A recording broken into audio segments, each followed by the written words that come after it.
We are now going to look at exercise 3.31 in the Accounting Concepts and Application textbook, page 247. It's important to always have your textbook open so that when I go through the solution that you can look in a textbook where the amounts came from.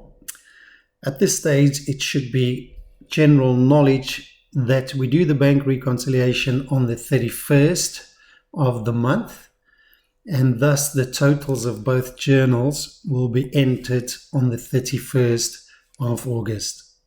The totals, in other words, the $21,025 in the cash receipts journal, you will get by adding up all the amounts of the cash receipts journal. In other words, not just the deleted amounts, even the amounts that circle. So the same with the cash payments journal. If you go to page 248, you'll see there the cash payments journal, and you add up all the amounts from the 4th of August, 665, till the very last amount on the 31st, which is 453. So that is where we get our totals and we entered into these journals. Now remember, when we have a previous month bank reconciliation statement, we have to see if any of those unpresented checks did appear on the new bank statement. The same with the deposits not yet credited. So if I look on page 247 and I see did check 720 appear, and I go down the columns in the bank statement and I see there, no, it still did not appear. So I would circle it, which means it is still unpresented. The payee thus have about 15 months to walk around with that check before he has to present it.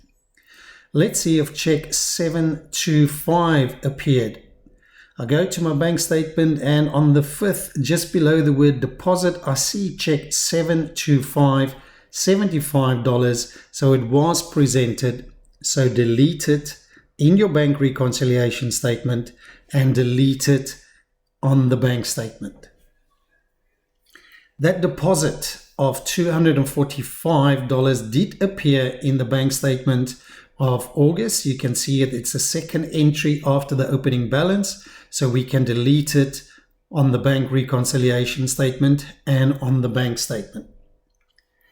If you now match up your journals and the bank statement, it becomes clear that there were 4 things circled in the debit column of the bank statement, and that represents the cash payments journal in our books. In the credit column of the bank statement, the last amount of $60 was circled. Matching that up to the journals, I see everything in the cash receipts journal did appear on the bank statement, so all of them were deleted. The only thing that did not appear from our cash payments journal is the very last check issued on the 31st of August. That was check number 749, and the amount was $453. So I circle that. Now, let's put the stuff that did appear circled on the bank statement into our journals, as it's evident that it did not appear in our journals before. Now, if you look at state government debit tax, the $4.30, you go down to unpaid check fee of $30, and also on the 30th there's an amount for debit checkbook $3. All 3 amounts we add together and we call that bank charges. Now you would see on our bank statement, if you compare the balance before those transactions, that the bank automatically took those amounts off our account. Our balance decreased, and that is why it goes to the payments journal. Now, if you know the bank's name, you would write under details in your cash payments journal the bank's name. In this instance, we did not know the bank's name.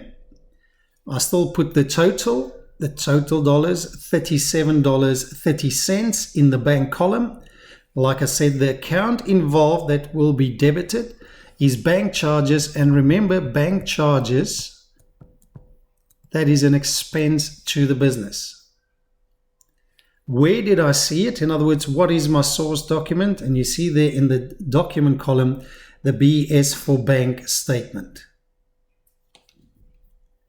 So we've recorded the bank charges. What else was circled on the bank statement? And you see there's something very important on the 28th, reversal insufficient fund. So this is a bit of a tricky one. If I look on the 27th of the bank statement, I see there that there was a deposit of $3,100 by the firm. If you look on the next page and you look at your cash receipts journal, on the 27th, there is an amount for $3,100.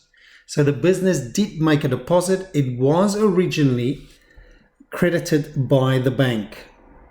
The very next day, the bank realized that the person who gave us the check did not have money. So the check was dishonored or the check bounced. The reason why checks bounce, and you should be aware of this, is because it had insufficient funds, which in plain English means that the drawer of the check, the person who gave us the check, did not have any money in his account, so the bank could not transfer the money over to the firm's account. Now, for that reason, we did not know this until we saw the bank statement. I now go to the payments journal. Now, there's two ways of doing this. We go to the payments journal because we originally put it in our cash receipts journal. If you look on page 248, on the 27th, we originally put it in there as 3,100. Which meant in our books, our asset increased. How do we get rid of this $3,100? Two ways. You can either, one, go to your cash payments journal and do the reverse. Now, it's very important. Do not think that the business all of a sudden paid one of our debtors. This is just a reversal transaction to cancel out the $3,100. If you know the debtor, or another word, accounts receivables name, you will write the name in here. We don't know the name, so I've just written debtor. Now, very important, I do have to put in brackets check IF or check RD. Check IF, insufficient funds, or check RD, refer to drawer. And the reason why I put it in so that it makes sense, why do I have the name of a debtor in our cash payments journal? I enter the amount in the bank column and I enter the amount in sundries. Now, if we knew the debtor's name, the more correct way would have been, and this is the only time I abbreviate, accounts receivable, and if I knew the name of the person, I would put it in there. I don't know the person's name, so I've just put accounts receivable in there. Another way of doing it is by doing a negative transaction. Now, I would only recommend that if you do this in Excel. So we could have done this same transaction here, enter it in our cash receipts journal, but as a negative amount. Which means if you close off the journals, in other words, when you add up the totals, the negative $3,100 would have been subtracted from the $21,085. So that is the second way that you could have fixed this. I hope that is clear there. Once we have recorded these transactions, we close off the journals. And again, closing off means we draw a line beneath the amounts and underneath the total, and we add it up. So that is called to close off your journals.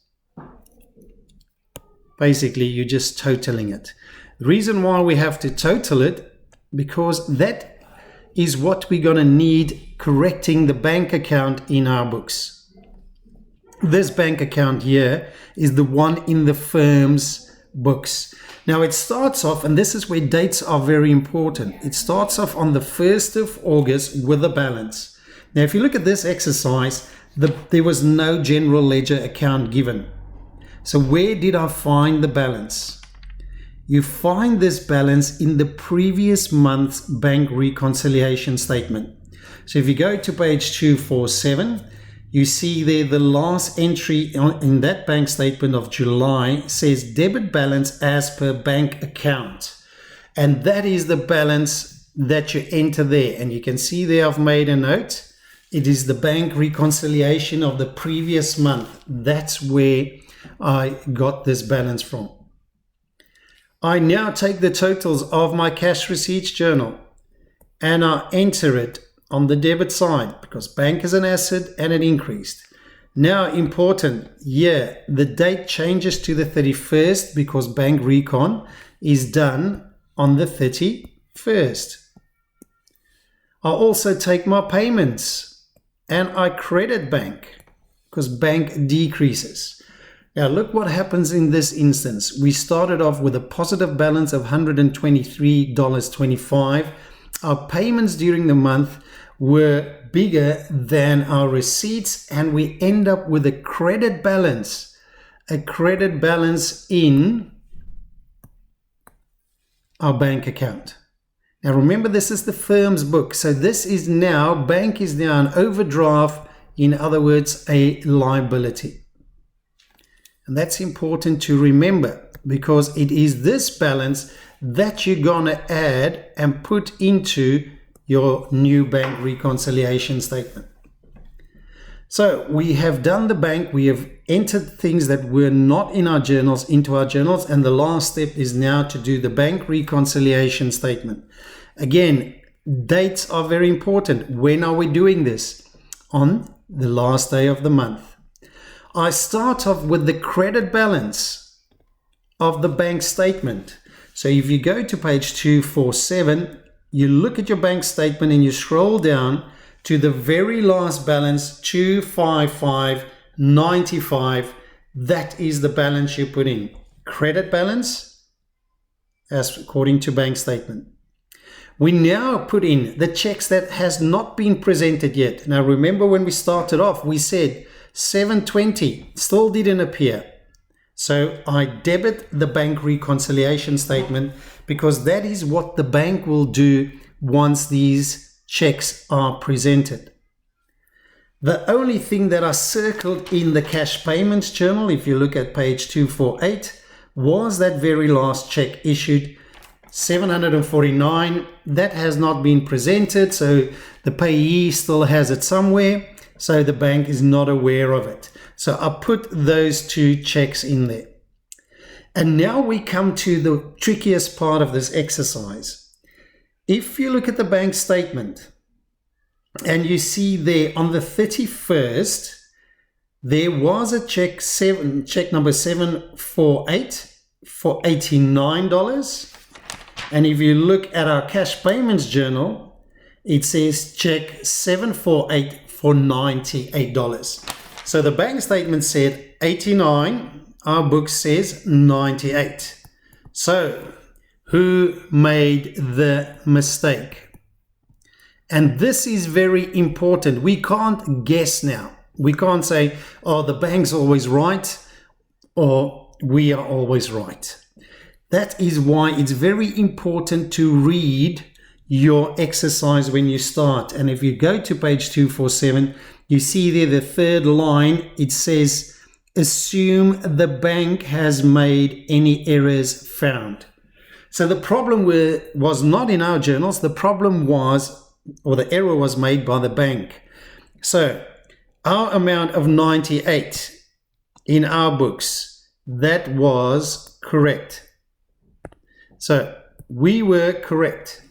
The bank made the error.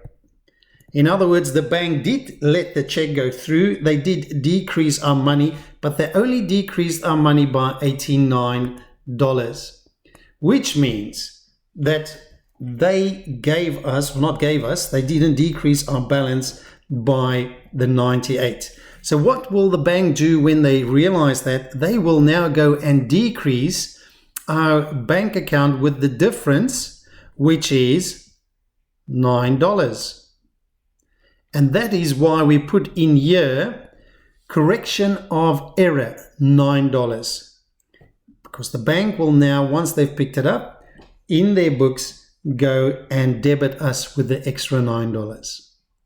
So now we've entered all of that, and if you work correctly, when you close off, in other words, you're going to add up the totals, they should be the same, which means you've done the bank reconciliation statement correctly.